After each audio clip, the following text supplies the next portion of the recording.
നമ്മൾ ഇന്നത്തെ സാമ്പാറാണ് വെക്കാൻ പോണത്. ഞാനും അമ്മയും ഓരോ പണിയില്ല. അമ്മ ഇതിനു വേണ്ടി പച്ചക്കറി എല്ലാം കഴുകി ഒരു പാത്രത്തിലാക്കുന്ന സമയത്ത് ഞാൻ അപ്പുറത്ത് പരിപ്പ് കഴുകി കുക്കറിലാക്കിയിട്ട് കുറച്ച് വെളിച്ചെണ്ണ ആവശ്യത്തിന് ഉപ്പും കൂടെ ചേർത്ത് അടുപ്പിലോട്ട് വെക്കുന്നുണ്ട്. തക്കാളിയും വെണ്ടയ്ക്കയും സവോളയും ഉരുളക്കിഴങ്ങും മത്തങ്ങയും കുമ്പളങ്ങയും മുരിങ്ങക്കോലും ക്യാരറ്റും പച്ചമുളകും കറിവേപ്പിലയാണ് ഇപ്പോൾ എടുത്തേക്കുന്നത്. നമ്മൾ മഞ്ഞൾപ്പൊടിയും മല്ലിപ്പൊടിയും മുളക് പൊടിയും കുറച്ച് ഉലുവപ്പൊടിയും ഒരു കായവും ആവശ്യത്തിന് വെള്ളം കൂടെ ചേർത്താണ് ഇപ്പോൾ അടുപ്പിലോട്ട് വെച്ചേക്കണത്.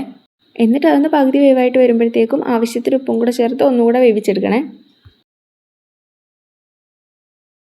ഇതേ നമ്മുടെ പച്ചക്കറി എല്ലാം നല്ലോണം വെന്ത് വന്നിട്ടുണ്ട്.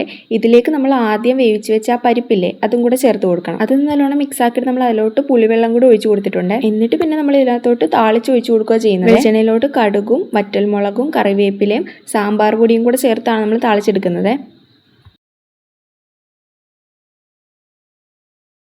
എന്നിട്ട് ഇത് അതിലോട്ട് ഒഴിച്ചൊന്ന് ഇളക്കി എടുത്താൽ മതി. നമ്മുടെ സാമ്പാർ ഇവിടെ റെഡി ആയിട്ടുണ്ടേ.